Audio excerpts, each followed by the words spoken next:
খালদা থেকে ধন্যবাদ জানাই রাজবাড়ির সঠিক মনোনয়ন বাছাই করার জন্য, সঠিক মানুষকে নির্ণয় করার জন্য আমরা রাজবাড়ী জেলা যুবদল তরুণ সমাজ ছাত্র সমাজ প্রিয় ব্যক্তি রাষ্ট্র এবং খালদা তারা ভ্রমণকে শুভেচ্ছা অভিনন্দন জানাই এবং তাদেরকে প্রাণ করে দোয়া করি প্রিয় ব্যক্তি আপনি দীর্ঘজীবী হন এবং তারা কেমন বাংলাদেশের প্রধানমন্ত্রী হন। তাহলে আপনারা বুঝতে পারবেন যে বাংলাদেশের এখানে মনোনয়নের মধ্য দিয়ে বোঝা যায় তাহলে একটু আমাদের নেতৃত্ব কতটা বিচক্ষণ, তীক্ষ্ণ, কতটা যোগ্য এই মনোনয়নের মধ্য দিয়ে বোঝা যায়।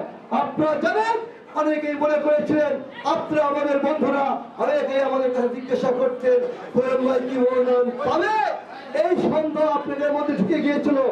আমরা বলেছিলাম দেশচিত্র এবং খালদা যদি বেঁচে থাকে তাহলে আমাদের যদি মনোনয়ন দেয়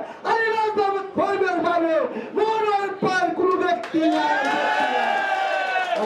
মনোনয়ন পেয়েছে, খুশি হয়েছে, কিন্তু আপনাদের কি দায়িত্ব শেষ হয় নাই, দায়িত্ব শুরু হয়েছে।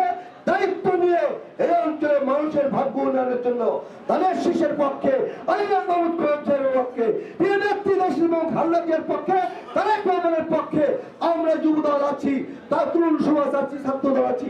আপনার এই অঞ্চলের সমস্ত মানুষকে ঐক্যবদ্ধ করে আগামী নির্বাচনে বিজয় করবেন এই আহ্বান জানিয়ে সবাইকে ধন্যবাদ জানিয়ে শেষ করছি। খুদা হাফেজ।